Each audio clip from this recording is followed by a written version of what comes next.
The information shared on CNS Unfiltered is for educational purposes only and is not intended to diagnose, treat, cure, or prevent any disease. Always consult your healthcare provider before making any health or lifestyle changes. The views shared are those of guests and do not necessarily reflect those of Innate Clinical Nutrition or its affiliates. This episode includes affiliate links, which help support the show.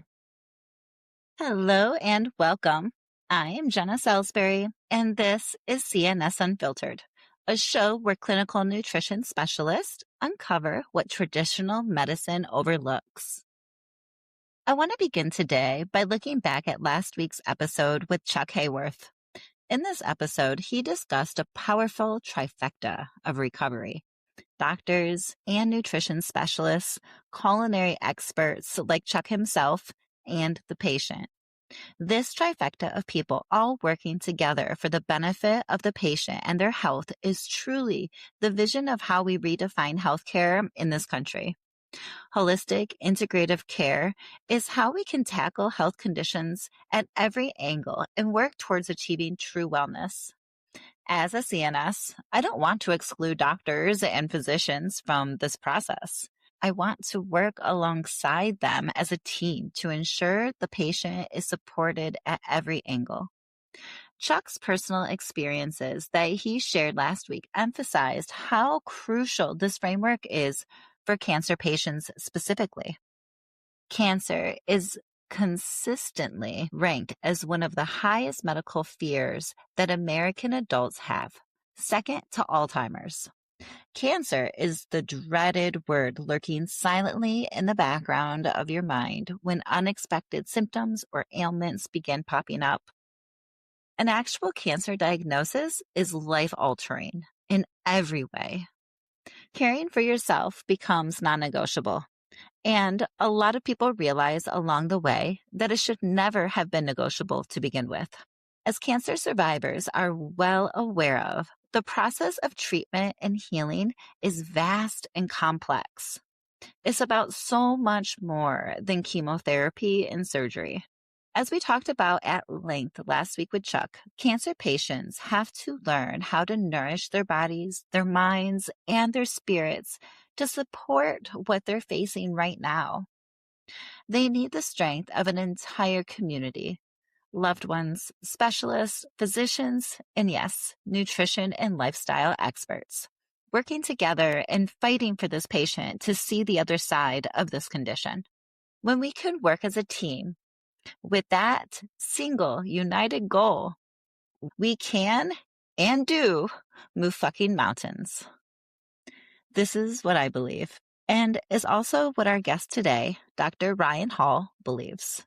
Ryan is a fellow CNS practitioner and personal friend of mine.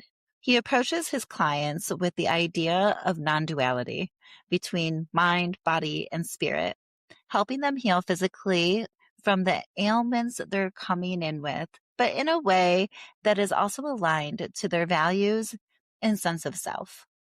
Today, we're continuing our conversation from last week about the power of integrative approach, specifically when it comes to cancer patients. We'll talk to Ryan about why he believes this is so important, and we'll also learn about his own journey into functional medicine, his challenges and insights when it comes to starting your own practice. We'll talk about the real keto diet, dietary and supplementation approaches to healing with cancer, the importance of lifestyle and cancer recovery, and so much more. Everyone needs to listen to this episode, whether you're a cancer patient or survivor or a CNS deepening their understanding of nutrition and cancer. If you're out there struggling with a totally different illness, it's for all of you. Stay tuned.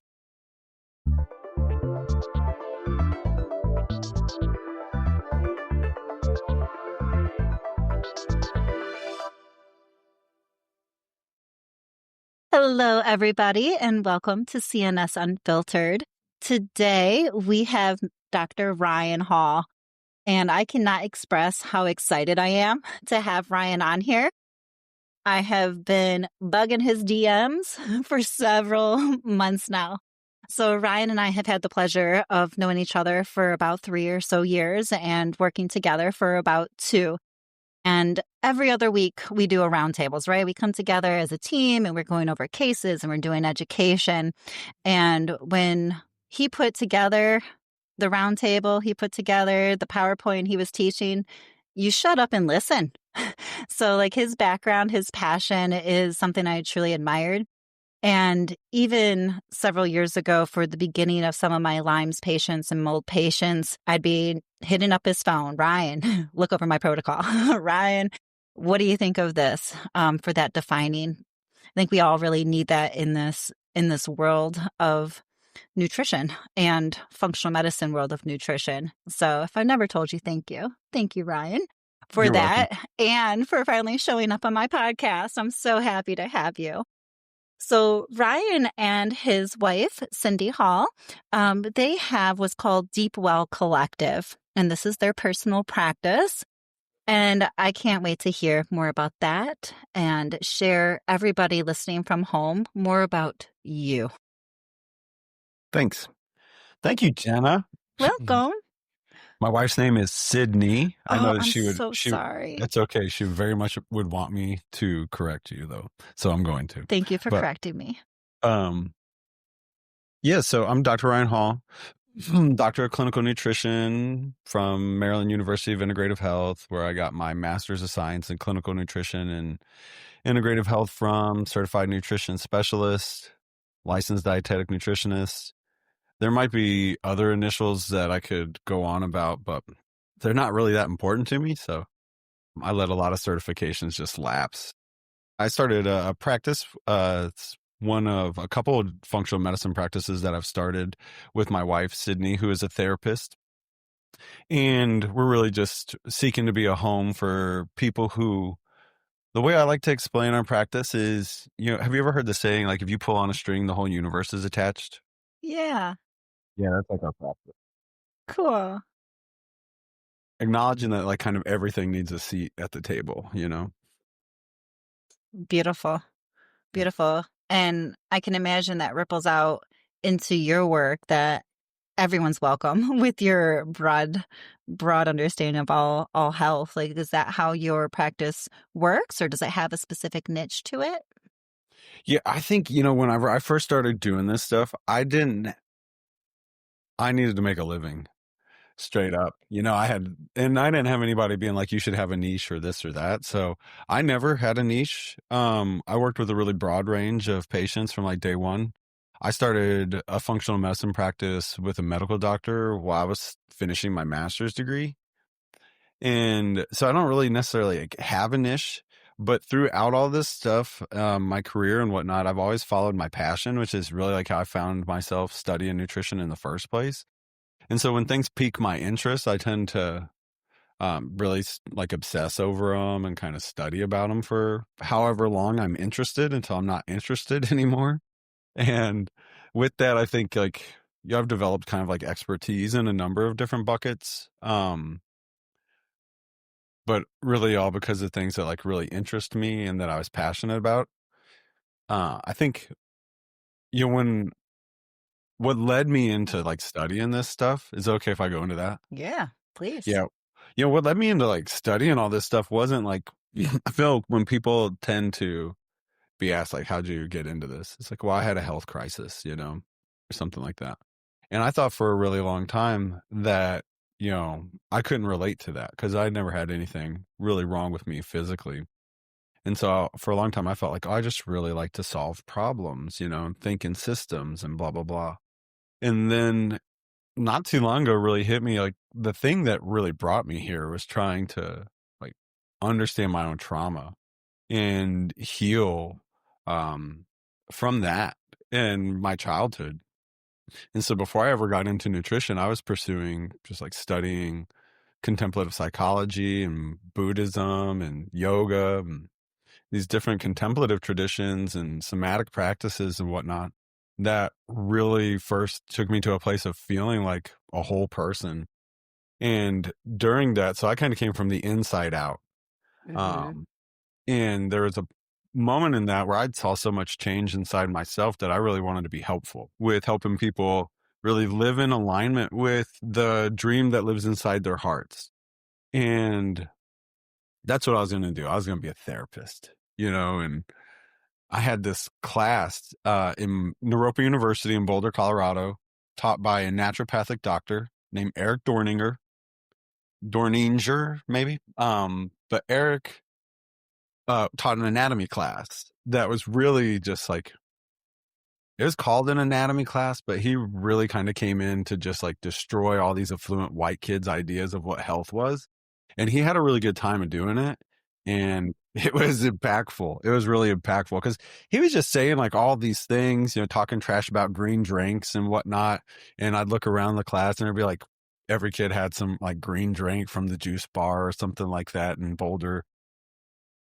The things that he said were really impactful in a way where you could see them being applied to a really large body of the population, but were also things that like every human being should understand by the time you graduate high school, of like how to take care of yourself appropriately. Gotcha. And during that class, I realized like I'm never going to help anybody achieve their dreams if they have a sick body, and this real non-duality, like the acknowledgement of the non-duality between the body and the mind and the spirit became my like guiding force of how can I collect the tools and the skills and the understanding necessary to be able to, as much as possible, support these multiple dimensions of embodiment that are relevant in the human experience and help people heal from the things that they've gone through and, heal their gut and lose weight and not be diabetic and walk through cancer treatment, whatever it is, in a way of continual like aligning between their choices and their real values. And that's what took me to MUIH whenever I was looking for places because I wanted to go to Bastyr and be a naturopath. Me too. Um, yeah. Yeah. And I had a baby and I was like, there's no way I'm going to go to Bastyr and like have a full-time job and be able to help, take care of my baby. It just wasn't going to happen. And so MUIH became like the next best place. Yeah. Yeah, Ryan. So we've never talked background before, but and not that I want to make it about me, but it's wild how much that aligns just with my side too, just wanting. We were poor on top of it, right? So going to the doctor was already a thing and they didn't take care, and I'm like, I just want to give, but I end up getting accepted into the university for psychology. And then I'm like, oh, well, this is just one very small part, and I don't want to be in people's heads all day. Like, that's kind of scary to me, too.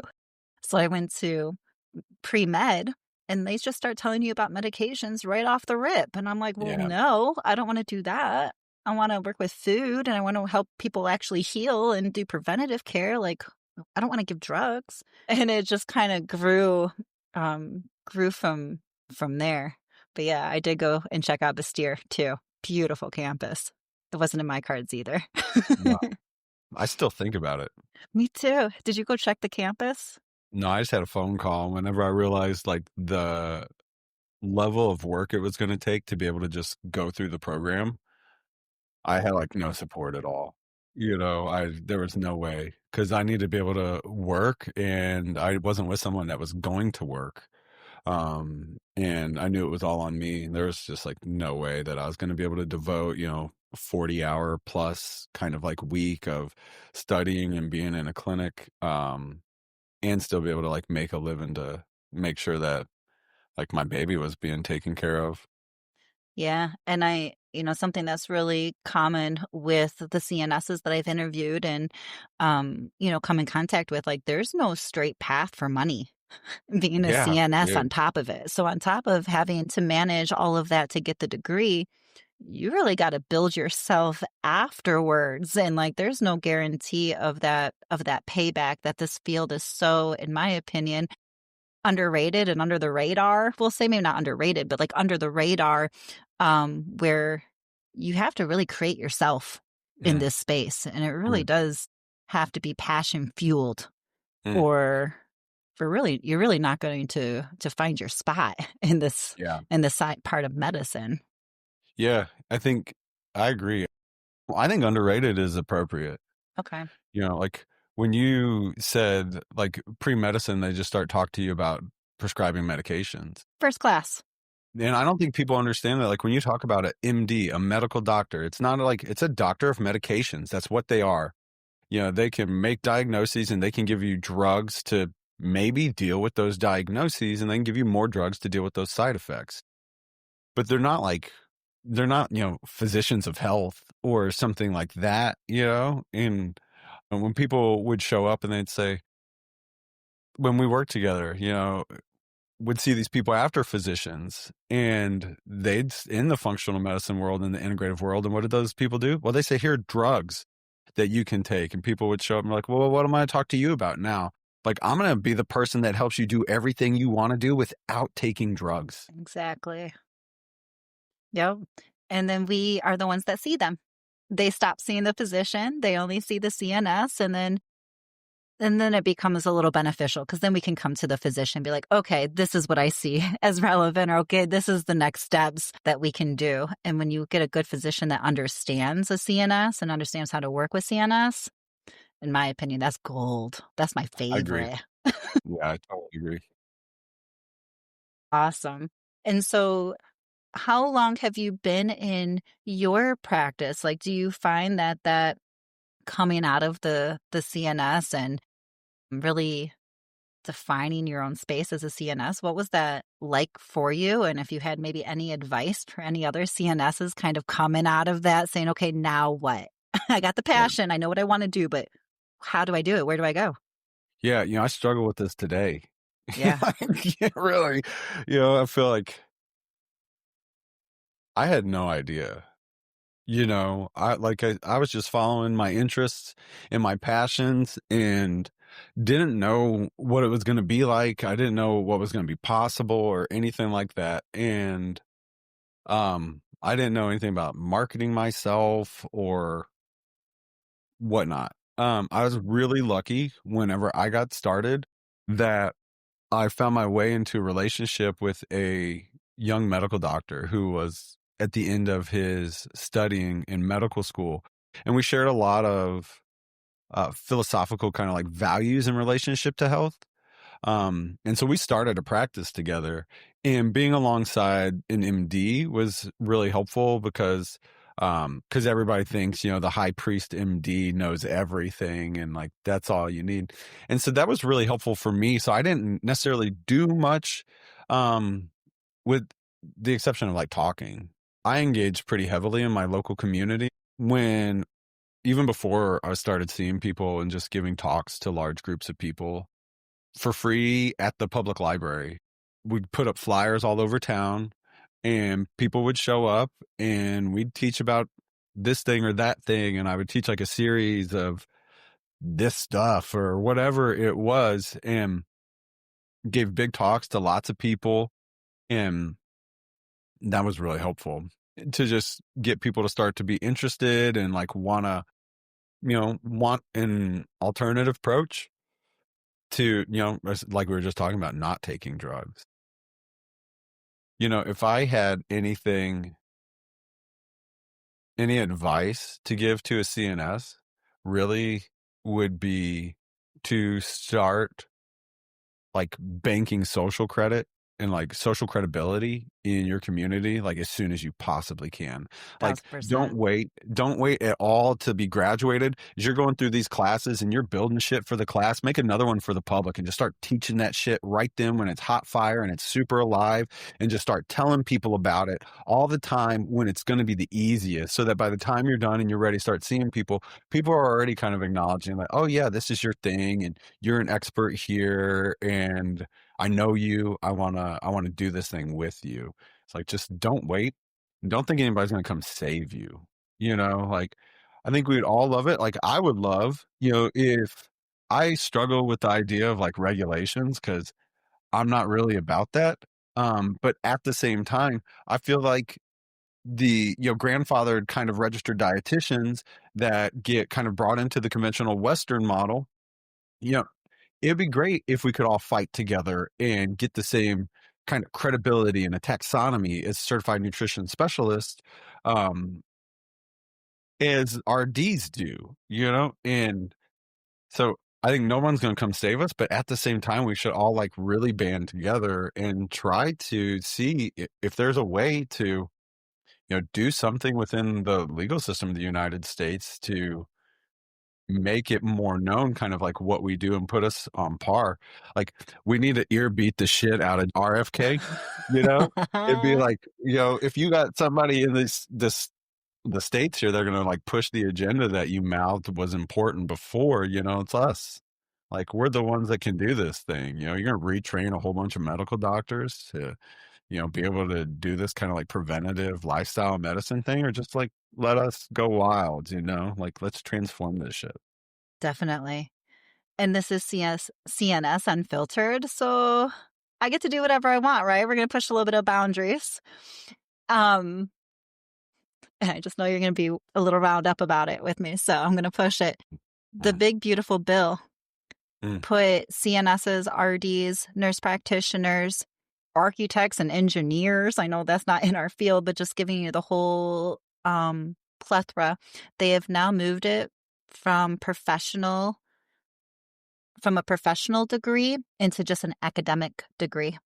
Huh. And so they're going to cap. So from my understanding, and mind you, this is just reading, and then I ran it through Chat GPT. So you all know my resources to help me think through it and what exactly it meant. So that's for my, that's my disclaimer here. But what it's going to do is start giving more regulations.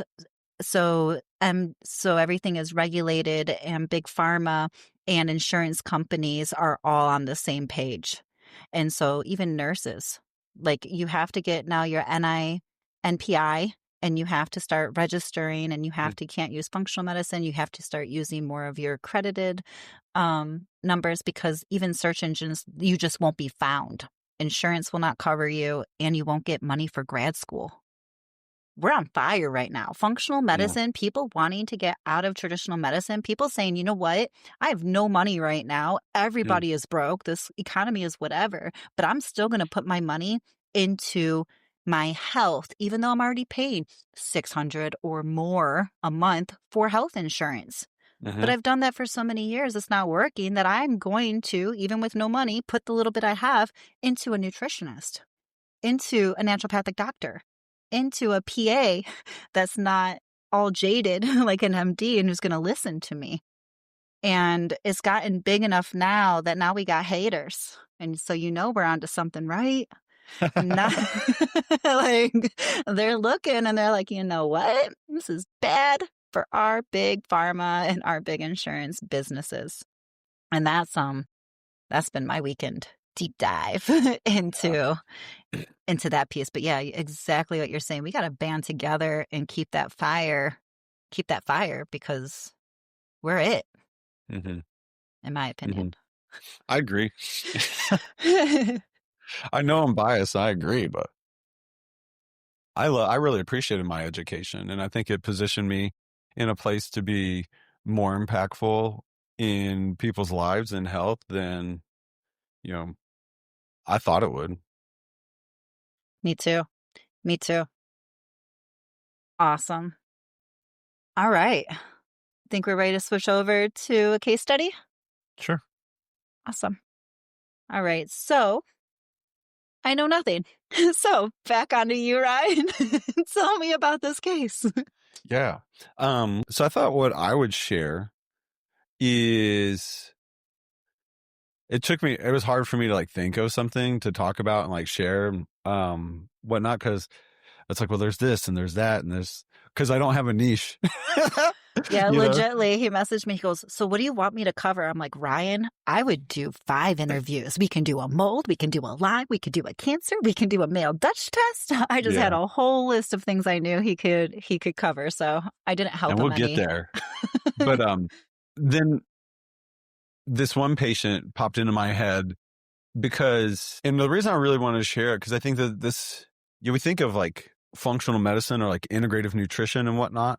And I think we can confuse those words to think that they're like the same type of thing. But really what like integrative means is alongside conventional, right?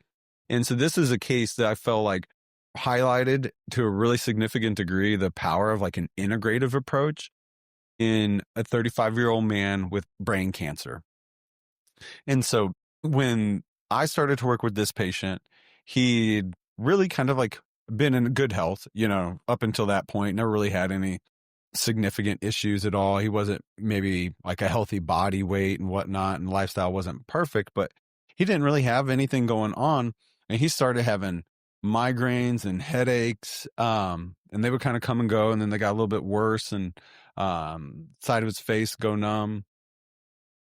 And they discovered that he had brain cancer, and really very young to have the type of brain cancer that he had. It wasn't a glioblastoma. He never told me the exact name of it.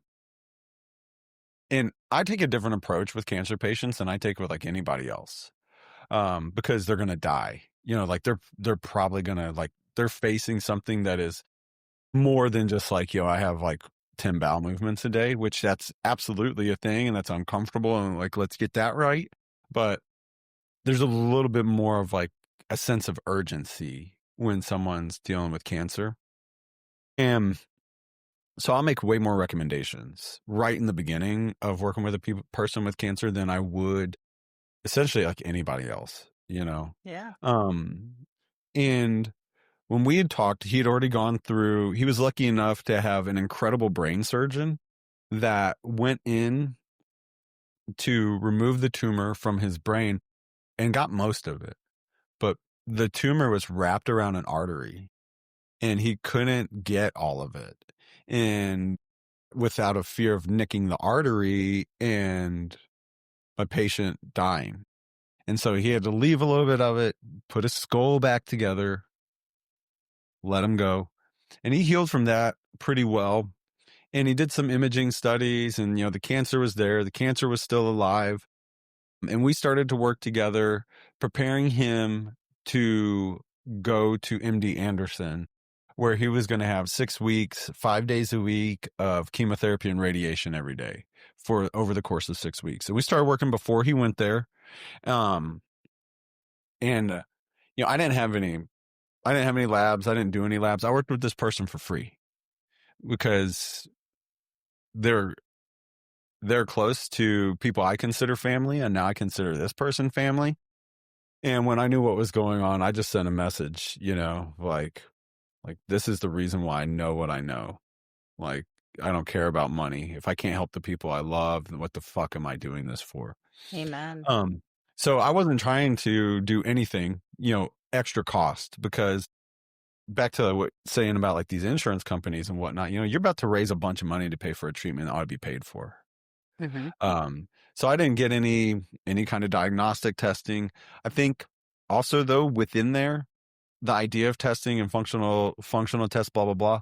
You can get so much information out of just like basic blood chemistry. Mm-hmm. I mean, I had basic data and whatnot. And there was nothing really to speak to there in relationship into like the analysis of his blood work.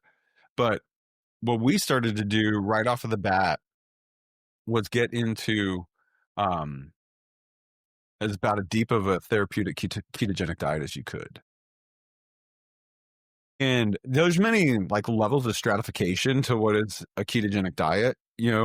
I think what I mean about a ketogenic diet is a lot different than what people think a keto diet is. Like people think there's this meal's keto, which is fucking nonsense. You're going to eat those meals for days before you're in ketosis. Can you deep dive a little bit more into that? Because that's something we know of those layers, but I think, my God, I would like everybody to at least have a little bit of a touch of what you're talking about here, because I think it's so important. Yeah. I learned over the course of time working with patients that there's a lot of different like ways people talk about, like there's a dirty keto diet. And I think there's other names that they call these approaches. And so, but generally speaking, what a ketogenic diet is a really like a biblical dietary intervention, but been used in hospitals for over 100 years to treat children with medication-resistant epilepsy. And what it is I call it an enough protein. It's like in enough protein, very low carbohydrate, enough sort of fat way of eating that causes your body to start to make something called a ketone. Because your brain really is the only organ in your body that requires glucose. And everything else can pretty much run off of fat, but fat cannot cross the blood-brain barrier. So, God's pretty smart and figured out a way to make things work really well. And so what happens really in a state of starvation, what we think is cute and we like to call fasting now, but was originally starvation evolutionarily, led to this adaptation where we could take body fat or dietary fat, but really it was mostly going to be body fat, and convert that into a ketone body in the liver so that that could feel like 60 to maybe 70% of the brain's function. And so a number of people, like if you search for a ketogenic diet right now and you start to look at how do you implement that, you're going to see a huge amount of dairy products on it because dairy products make it easy and like cheap. And I don't mean cheap financially. I just think it's like a cheap, nasty way to do a ketogenic diet to have a bunch of dairy products because you're able to get protein, you're able to get fat a lot, put cheese on everything, etc. And that's a really common way. People like to have a bunch of like charred bacon and whatnot. And I'm not saying don't ever eat bacon or anything like that, but it's really not my approach. I like a ancestrally focused whole foods ketogenic approach that doesn't include dairy products.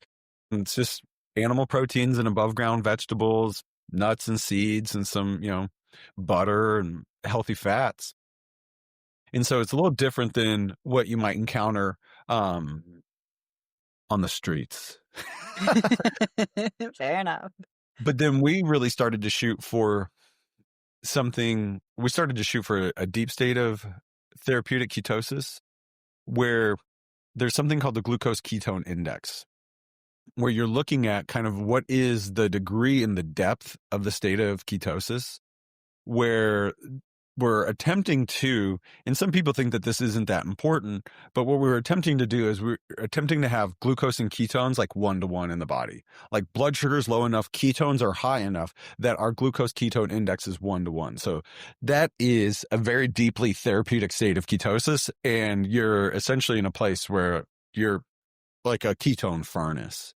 And we were able to achieve that. I just had a question with that. To test for that, like, right? Because obviously we can do the keto breath test and we can do the pee on the stick things. Like, are those helpful? Are those beneficial for understanding? I don't think the breath one is. I think Okay. I think maybe it'll be eventually, but I don't think the breath one's there yet. None of them are precise. None of those are as precise as would be necessary in this kind of context. If we have somebody that just has some like basic metabolic dysfunction going on, some like early insulin resistance or something like that, and we're just starting to clean up the diet and get into a ketogenic diet, urinary ketone test strips, I think, are fine for a while. You will adapt, right? Like the human body is an adaptation machine. And you will adapt to being in a fat-based state, but also being in a keto state. And what will occur when you become ketone adapted is you will stop losing ketones in the urine as significantly. And so the ketones are going to be more used inside the cells. They're going to stay in the blood. So those urinary test strips will become more and more inefficient the longer that you are in eating a ketogenic diet. And so what we used was the Keto Mojo to track blood glucose and to track ketones. And they have even, I think some of their meters or something, they have a way where you can just really quickly calculate the GKI, glucose ketone index. But we were tracking blood sugar levels in the beginning as we were getting everything dialed pretty decently, and ketone levels pretty decently. And we were able to achieve a state of therapeutic ketosis of glucose ketone index of 1-to-1. And it's all on him, like 100%. Like he did everything I said from the first time I said it. Cool. Yeah, it was amazing. And it was really amazing to see the results. It's like he started to lose weight and he started to feel better before ever going to do chemotherapy or radiation. But we worked with the diet, and I mean, it's essentially And I can break that down, kind of like how I explain it or how I shot for it. I'd be interested. So in a cancer patient, I don't necessarily, I love a high protein diet, like what would be called a modified Atkins diet, which is a high protein ketogenic diet. But I don't do that when a person has cancer just because of the gluconeogenesis that can occur with the amino acids. I don't want to encourage increasing blood glucose at all. And so he's probably like my height and whatnot. And I went on like the low end of maybe like a great amount of protein. So we shot for like 90 grams of protein from lean animal food sources, like salmon, lean beef. I didn't try to, I'm never like, you should avoid red meat to like anybody except somebody with alpha gal. Hmm. But looking for high quality lean sources, lean ground beef, not eating the fats off of the steaks and whatnot, opting for more monounsaturated fatty acids, but still having like whole eggs. Like even if we're going to try to avoid saturated fat or anything like that, there's no reason to avoid an egg yolk. I agree.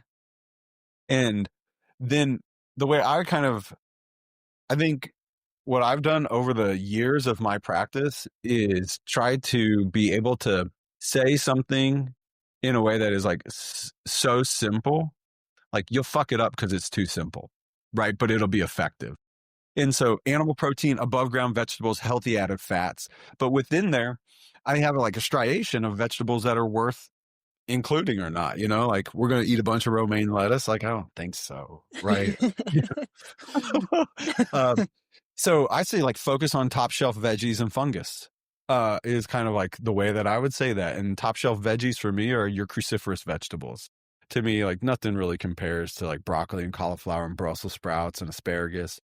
I think onions and garlic are quite amazing. And so those were where a lot of our focus was on. Bell peppers, cruciferous veggies, and mushrooms is where most of straight up the carbohydrates came in the diet. We were having at least 3 servings of cruciferous vegetables every day, using electrolyte replacements, but also just really like salting food to taste. I think it's really important when somebody eats a ketogenic diet to start to really make friends with added sodium and adding salt to the diet in a way that your mouth responds to. So I always think, did you go to MUIH? I did not. No, we had this amazing woman who taught us cooking classes named Eleanor Grafton. And she's a supervisor. She's a doctor of clinical nutrition. She's one of the coolest people and great story too. You should try to have her on here. And we had a cooking lab with her, and like when we were doing this cooking lab, she's just like, put more salt, put more salt, put more salt, put more salt. Like if it doesn't taste great, put more salt.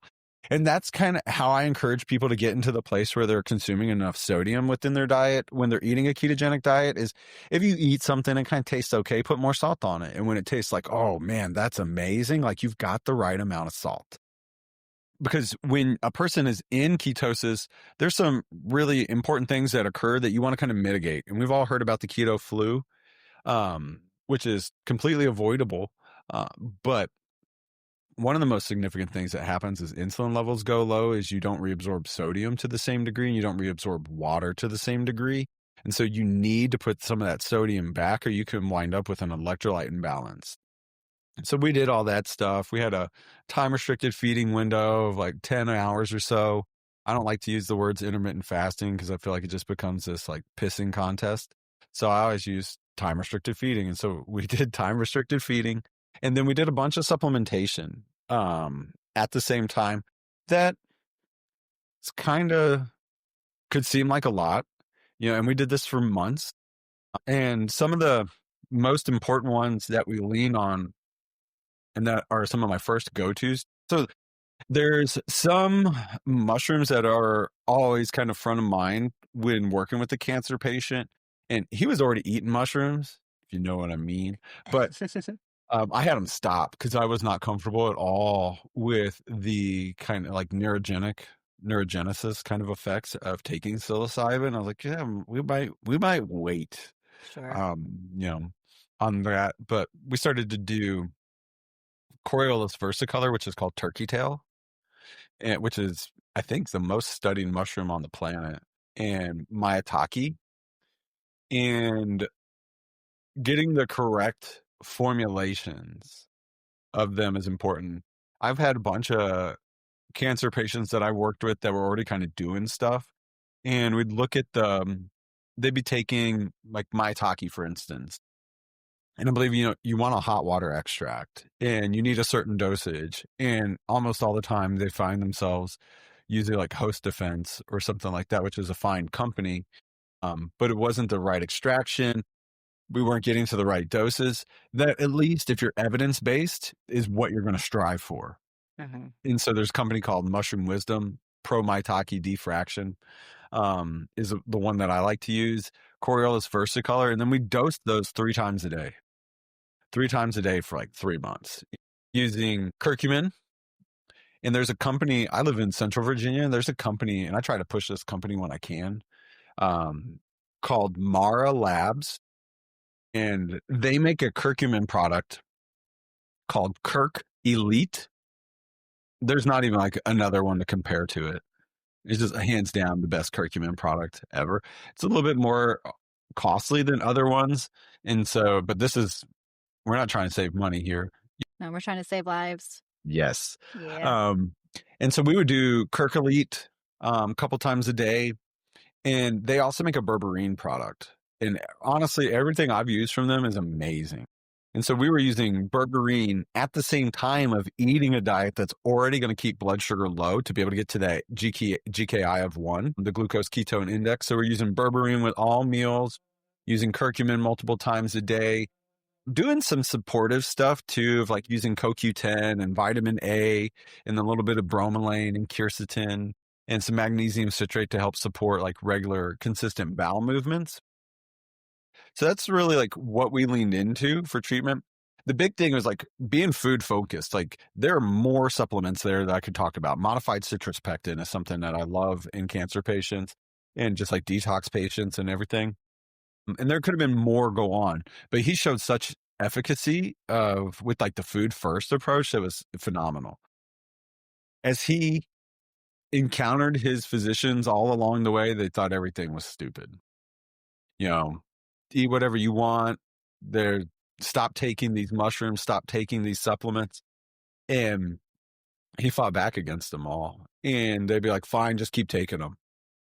They're not going to help, but keep taking them. Like that's the shit they would say. Like they're not going to help, but keep doing it. And then by the time that so he'd go in for his treatments every week, every day of every week over the course of 6 weeks. And there's a big bowl of just fucking candy sitting in the lobby of the chemotherapy cancer center there at MD Anderson. And he said, he would go in there and everybody would remark to him like, wow, you seem like you're in such good shape. Like you're doing so good. And everybody else is just fucked, like feeling like shit, shuffling along, like the cancer shuffle. And he never encountered any of that. While we were working together, I gave him a meditation course. My background before nutrition is meditation and yoga. And so I had given him a meditation course. I was teaching him how to utilize kettlebells to train his physical body.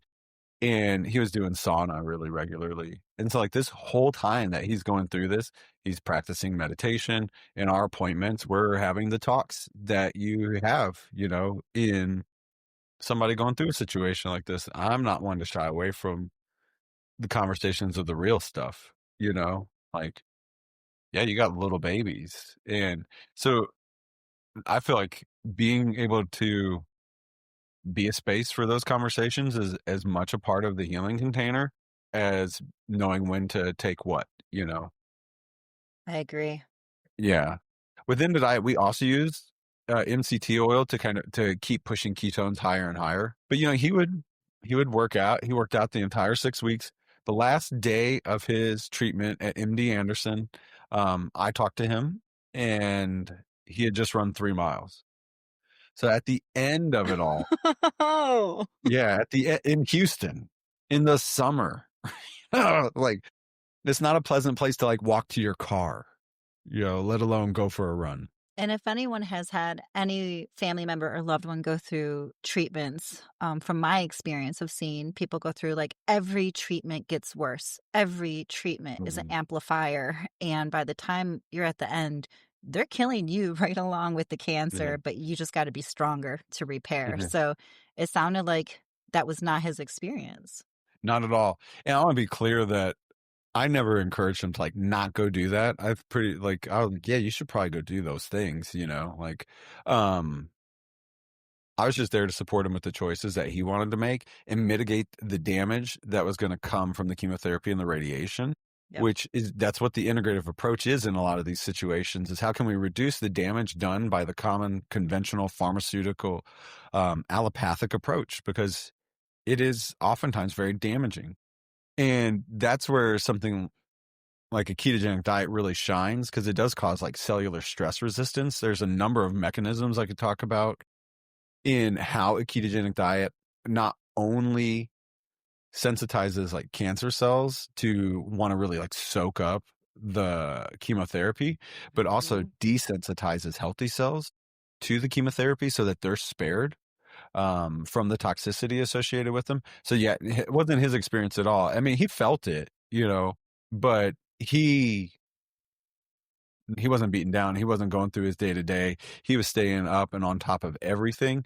And so the last time we talked, when he was going through the treatment, he just run 3 miles, had a wonderful conversation. He felt great. He had been able to have strong conversations with these physicians enough that they said, yeah, there's probably something to those mushrooms, Who would have thought?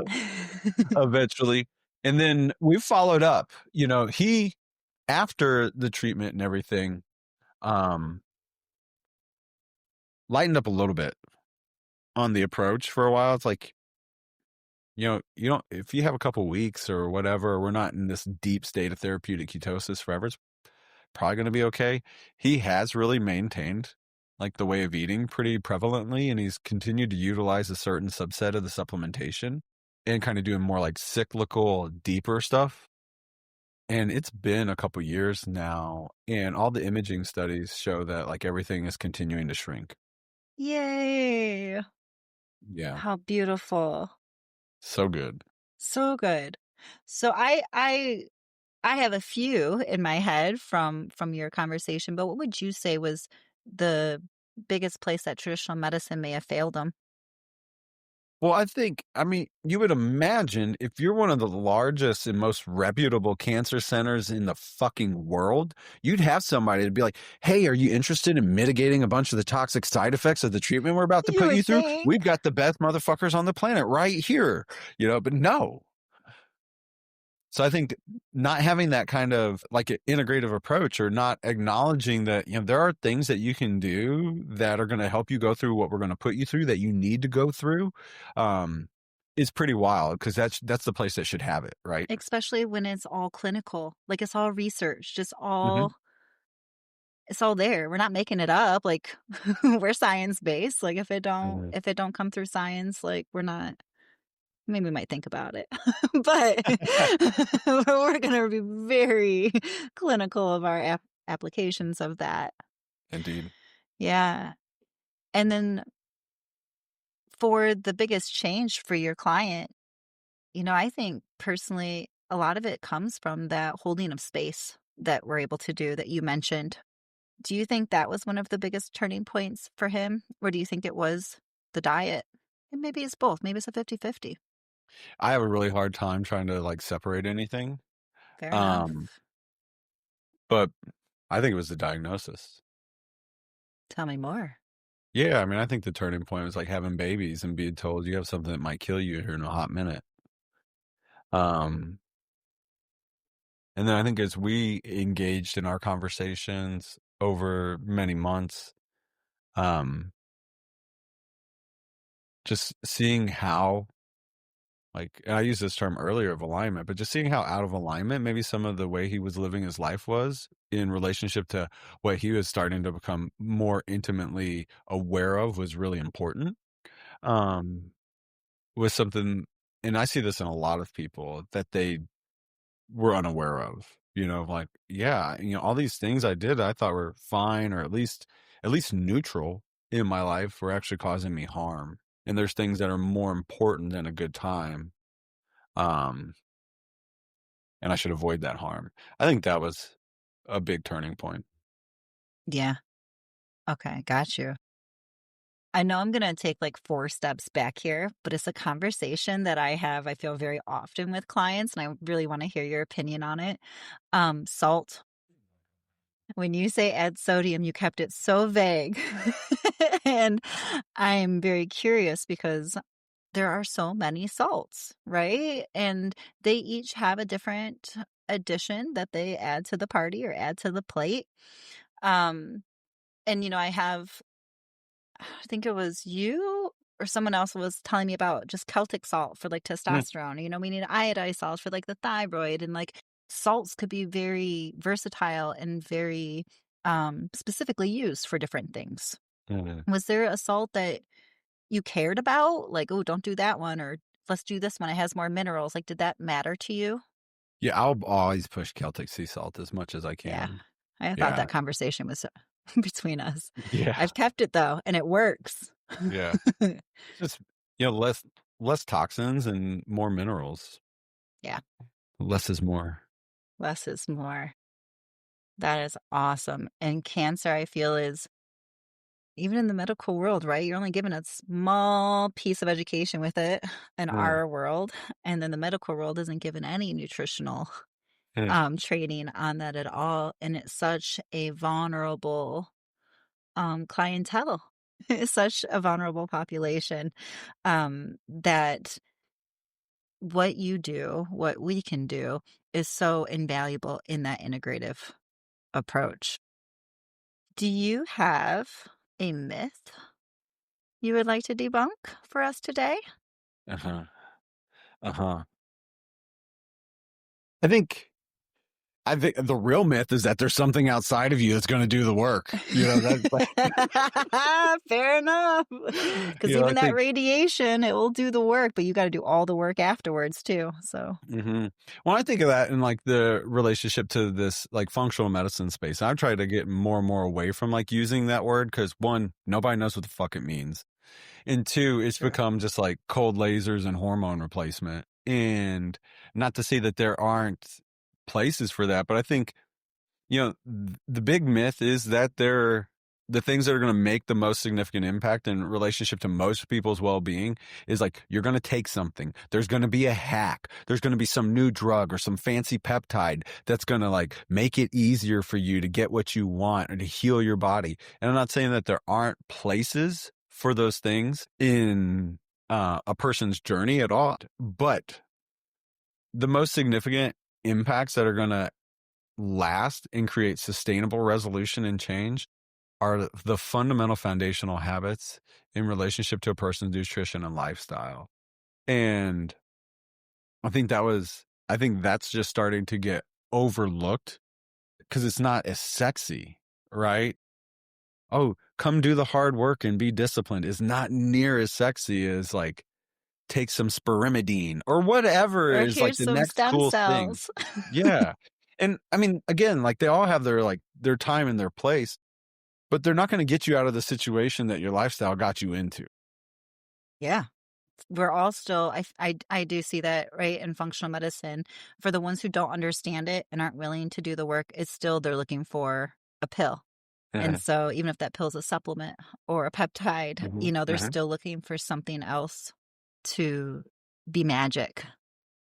Ryan, thank you so much for sharing you and sharing your passion and sharing a case with us.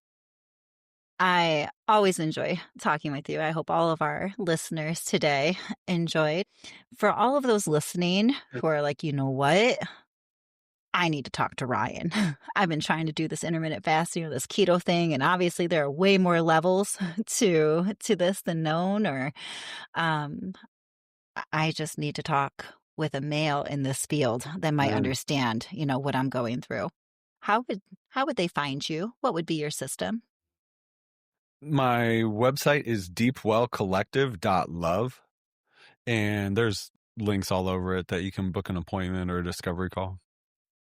Beautiful, Yep. beautiful. And I'm trying to start launching something called Embodied Nutrition as a mentorship for CNSs and supervisory program for CNSs. And in the future, like more broad spectrum, just clinician training. Beautiful. Beautiful. I would take classes. Anything else you would like to give to our audience today? I feel complete. Well, it was wonderful, wonderful seeing you and hearing your story, and I would welcome you back anytime, Ryan. Thank you Yeah, so much. it's my pleasure. Thank you, Ryan, for sharing your philosophy and expertise with me. Your clients are so lucky to have a professional who sees them in their entirety and works hard to help them align it all. Thanks to our listeners for tuning in today for this episode of CNS Unfiltered. Try to think of yourself holistically this week. Your body, mind, and spirit are not disconnected from one another. How you take care of yourself physically will impact you mentally and emotionally, and vice versa. It's the beauty of being a whole human. If you're interested in working with Dr. Ryan, go to deepwellcollective.love for more information. If you're interested in working with me, check out innateclinicalnutrition.com to schedule a free phone call. If you're a future or current CNS or functional medicine practitioner, medical professional, or functional medicine patient, we want to hear from you. If you have questions, comments, or success stories, send us an email at cnsunfiltered@gmail.com for a chance to be featured on a future episode.